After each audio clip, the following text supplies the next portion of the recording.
Welcome to Fireside Chat number 7 here at St. Charles. I don't know for sure if this is going to be our last Fireside Chat, but we're getting very close to having public masses again. Once we start the public masses, we'll be live streaming those masses, so there'll be lots of chances to see us once that happens. Now, we're beginning our Fireside Chat today. We got something interesting to show you, but we're beginning next to an image here of St. Francis of Assisi. St. Charles Borromeo was not a Franciscan priest, he was a diocesan priest. But when this parish was first founded, Monsignor Hessian looked all over trying to find sisters to teach in the school. He was able to find Franciscan sisters, and they've been in our school now for 62 years. So we introduced with that Sister Genevieve, our Franciscan sister. She's not been here 62 years, but she's been here a long time. Welcome, sister. Thank you. No, I have not been here 62 years. St. Francis is part of our heritage, though, at the school because of our sisters. And we're going to show you something today that is definitely very Franciscan, because Francis had a love for nature, all creation, people, animals, birds, and insects. And so we have some part of nature that we have dedicated with St. Francis that we're going to show you today. So take a walk with us. Come with us.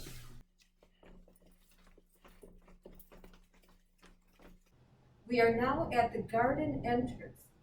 This part of the building is where our kindergarten children are, and we have access to our outdoor lab, our environmental lab, our garden at St. Charles. We want to take you out to the garden.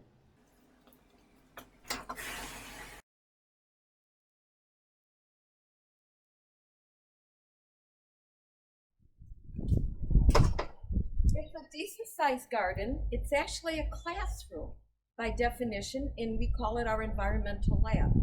We've helped the environment. At one time, this was an asphalt parking lot. So we got rid of the asphalt parking lot with the help of the Home and School Association a number of years ago, and we planted grass.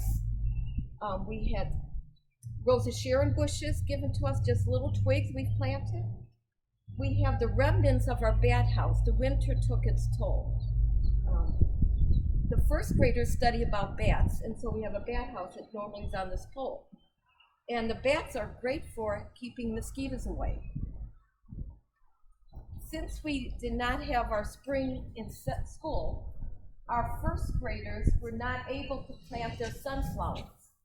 But this plot is normally the first grade sunflower plot, and they would be planting them outside this week and growing and feeding the birds with them in the fall.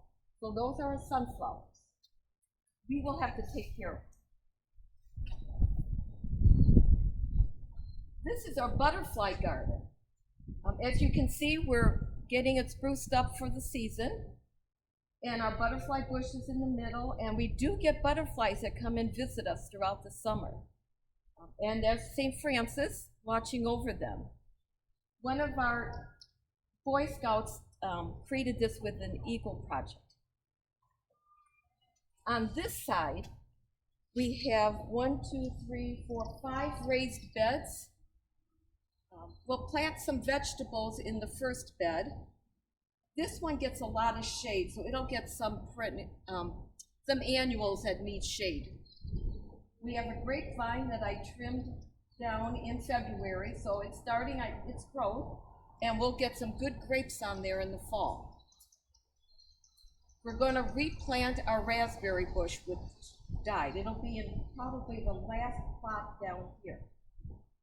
And we have another plot, we'll put a couple other vegetables, squash or tomatoes or zucchini. We'll put something in that area. And normally the students try to help take care of them. But I take care of them. I love to be out in nature, so this is great to be doing. At the far end, we have what looks like a huge sandbox. We have been known to bury plastic fossils in there for the students to dig up when they're studying fossils in class. We have been known to put yarn across it as a grid so the students can plot what they find on a coordinate grid. It's great for that. You'll see benches set up on the outside part because an entire class of students can come out with their teacher for religion, math, social studies, science, art even, and enjoy being out here sitting at their benches and still having class outside. And it's used quite a bit for that.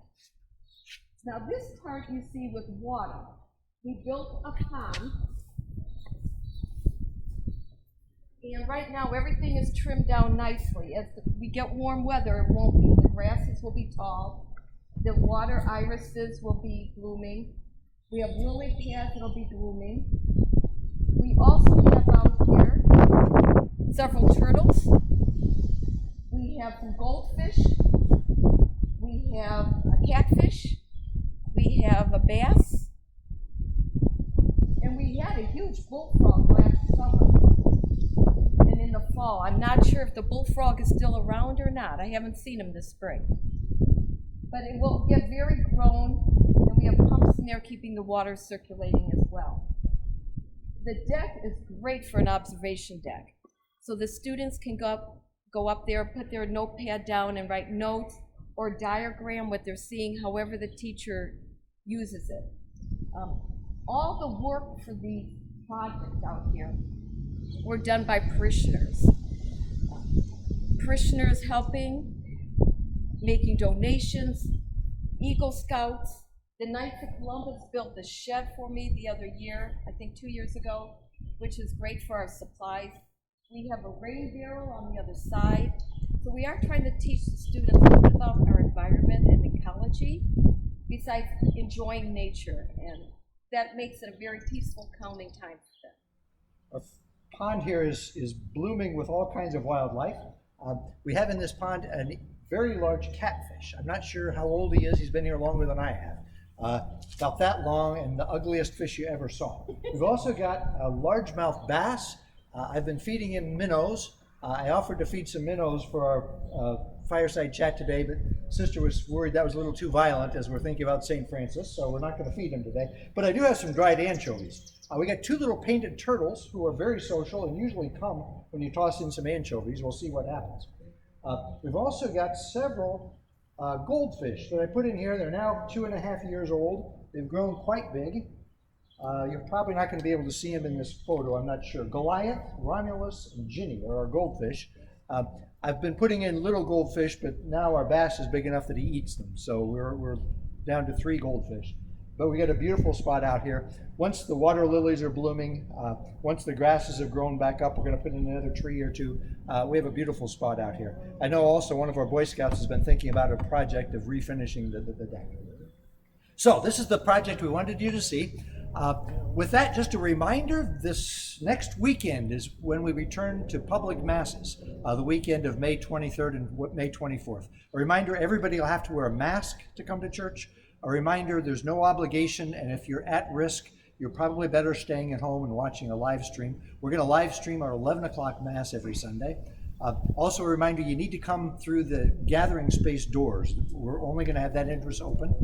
If we have overflow crowds, we'll have a priest ready to have a backup Mass at the same time in the gym for our Masses. So that's going to begin the weekend of May 23rd and May 24th.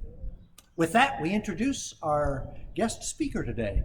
Bob Carroll is the business manager for the parish. He'll like to share with you a few words just so we all kind of know what's happening financially, especially during this time of pandemic.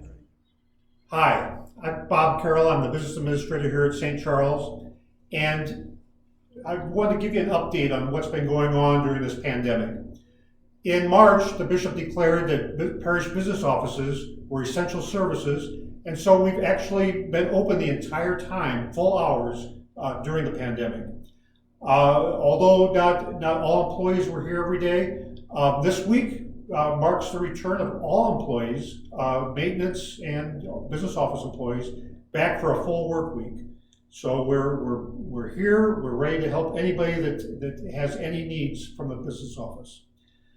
I want to mention that all the St. Charles employees have continued to be paid, both part-time, full-time, teachers, all the employees during this pandemic. No one has had to go without a paycheck. They've been paid their full pay, even though many of us were forced to stay at home and not be able to come in and actually physically be in the office or be in the school to work. No one had to miss a paycheck, and we're very glad that that was the case. In April, we applied, and on May 1st, we received a Paycheck Protection Program loan through the Small Business Administration. This was to ensure that we were able to continue to pay our employees during the 2-month period. And the money can also be used to make utility payments, although primarily 75% of it has to be going towards, just making payroll costs. And if we're able to continue this, there's the hope that this loan can actually be forgiven and that there'll be actually no cost in our finances as a result of that loan. I'd like to offer special thanks to those parishioners who made that special effort to come to our door here at St. Charles and drop off their Sunday envelopes, those that were on the automatic withdrawal, those that asked their banks or bill payment services to send money to us, and those who mailed their checks into us. That's really helped us to weather this storm. Our Sunday collection has been down. As of last Sunday, we were down about $70,000 for this point in 2020 versus the same point in 2019. So your effort to bring those envelopes in is very, very much appreciated. Our cash flow is strong, and we've continued to pay our bills on time. But it's been thanks to you folks bringing your money in like you have. Certainly appreciate how faithful everyone has been to St. Charles. I will also mention that the bishop and the diocese has set up an online contribution program. You can find it at their website. It's on the front page. If you go to diocesefwsb.org, you'll find it over on the right-hand side in the middle. There's something that says online giving, and payments can be made there. We've actually received today $2,400 from that program, and believe me, that money helps us to pay our bills. Last thing I want to mention is that the scrip office is now open, that they're here every morning, and you can call into them, order a scrip, and pick it up here at the business office. Sunday sales will begin when Mass begins, which we're all looking forward to on May 23rd and 24th. Thanks so much again for all your help and support during this tough time. And gosh, if anyone at the business office can be of help to you, please don't hesitate to call us. Thank you. We offer our thanks to Bob, and especially offer our thanks to a very generous parish who's been supporting this parish for many years and sees the importance of our faith. And finally, we've got some very good news for the parish. As you know, back early January, Father Dennis was transferred. We lost a priest. We've been down to just 2 priests. This is a big parish with a lot of confessions and a lot of masses. Bishop didn't promise anything at the time, but now we've got some good news. We are going to get a 3rd priest. He will arrive June the 25th, I believe. So we got a little guest appearance here by our new associate pastor at St. Charles. Hello, St. Charles. My name is Father Thomas Zare. I am the parochial vicar at St. Elizabeth Ann Seton on the southwest side of Fort Wayne. But Bishop has assigned me now, in June, to be the associate pastor, the parochial vicar at St. Charles. So I'm excited and joyful to be joining you all at St. Charles this summer. I've been here at St. Elizabeth's for the last 3 years, and it's been a joy. It's been crazy. Just a wonderful first few years as a priest and my year as a deacon. I have been assigned also, in addition to being at St. Charles, I'll be chaplain over at Bishop Luers, and I'll be helping out at Purdue Fort Wayne as well. So I have a lot on my plate, but it'll be a joy. I'm excited. I'm excited for all the challenges that might come up. I'm excited to be at a new parish, first new place in a while, so I'm excited for that. I'm excited and looking forward to meeting all of you, the parishioners at St. Charles. I'm from the northeast side of town, so it'll be nice to be back in that area of town. Look forward to being there, and hopefully we'll see you in a few weeks. God bless you. Bye. Final word, we're excited to have Father Thomas joining us. And just a word for the parish. Father Thomas goes by Father Thomas. I go by Father Tom. This is important, and I think we need to practice. This is Father Thomas. This is Father Tom. One more time, Father Thomas, Father Tom. I really don't want to hear anybody talking about young Father Tom and old Father Tom. This is Father Thomas. I'm Father Tom. We welcome him. Have a beautiful week.